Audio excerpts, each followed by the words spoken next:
पहलगाम में हुए आतंकी हमले में मारे गए हर उस शुभम के लिए शुरू हो गया ऑपरेशन बदला। भारत ने कर ही दिया आतंक पर सर्जिकल स्ट्राइक। तीनों सेनाओं के संयुक्त अभियान ऑपरेशन सिंदूर के तहत पाकिस्तान और पीओके में मौजूद 9 आतंकी ठिकानों पर सटीक एयर स्ट्राइक की गई है। रात करीब 1:30 बजे हुए इस ऑपरेशन में बहावलपुर, कोटली और मुजफ्फराबाद जैसे आतंकी गढ़ों को निशाना बनाया गया, जिसके बाद तमाम तरह के रिएक्शंस आ रहे हैं। एक और लोगों में खुशी है तो दूसरी ओर बड़ी तैयारी है पाकिस्तान के अब कोई बड़े नापाक कदम से निपटने के लिए, उसके हर वार का जोरदार जवाब देने के लिए। तो इधर सर्जिकल स्ट्राइक और भारतीय सेना के बड़े अटैक के बाद सीएम योगी भी भर गए हैं जोश से और इस सर्जिकल स्ट्राइक के बाद दे दिया है बड़ा रिएक्शन। क्या बोले सीएम योगी वो हम आपको जरूर बताएंगे, लेकिन पहले देखिए कि कैसे सीएम योगी शुभम के बिलखते परिवार से जब मिले थे तो कहा था माताओं और बहनों के सामने कोई उनका सिंदूर उजाड़े ये हम स्वीकार नहीं कर सकते। जाति और धर्म पूछ करके बहन बेटियों के सामने उनके सिंदूर को उजाड़ा जाए, यह कोई सभ्य समाज स्वीकार नहीं कर सकता।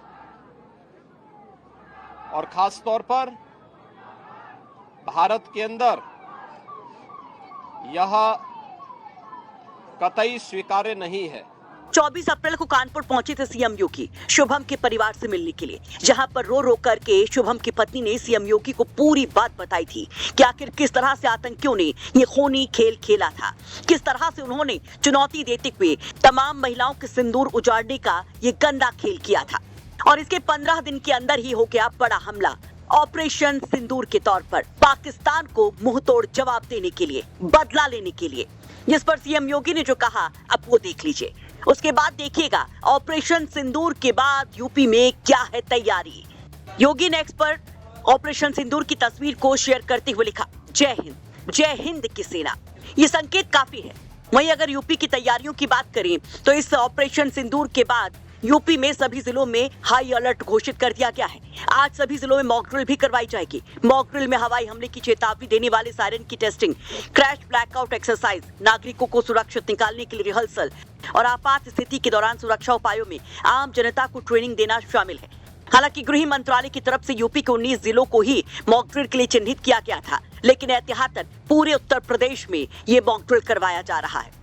जिस 19 जिलों की पहचान गृह मंत्रालय की तरफ से की गई थी उन्हें 3 कैटेगरी में बांटा गया। ए श्रेणी में 1 जिला है, बी श्रेणी में 2 जिले हैं, सी श्रेणी में 2 जिले हैं, डी श्रेणी में बाकी के जिले हैं। यहाँ की संवेदनशीलता को मद्देनजर रखते हुए शासन यहाँ पर सभी जिलों में सिविल प्रशासन, पुलिस प्रशासन, फायर ब्रिगेड, आपदा प्रतिक्रिया बल के साथ यहाँ पर मॉक ड्रिल करेगी, ताकि अगर कहीं कोई ऐसी स्थिति आती है, युद्ध जैसे हालात बनते हैं, तो सभी चीजों से निपटा जा सके।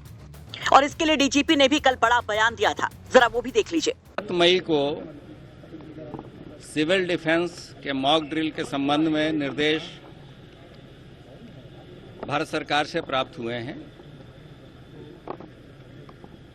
वहां से जैसे 19 जिले आइडेंटिफाइड हैं, जिसमें 1 जिला ए कैटेगरी में है, 2 जिले सी कैटेगरी में है, रेस्ट सभी जिले बी कैटेगरी के। लेकिन यहाँ की संवेदनशीलता को मद्देनजर रखते हुए शासन द्वारा ये निर्देश दिए गए हैं कि सभी जिलों में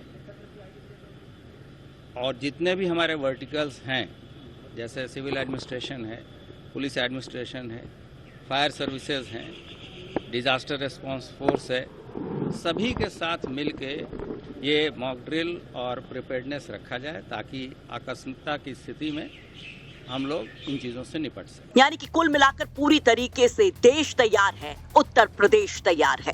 ब्यूरो रिपोर्ट, यूपी तक।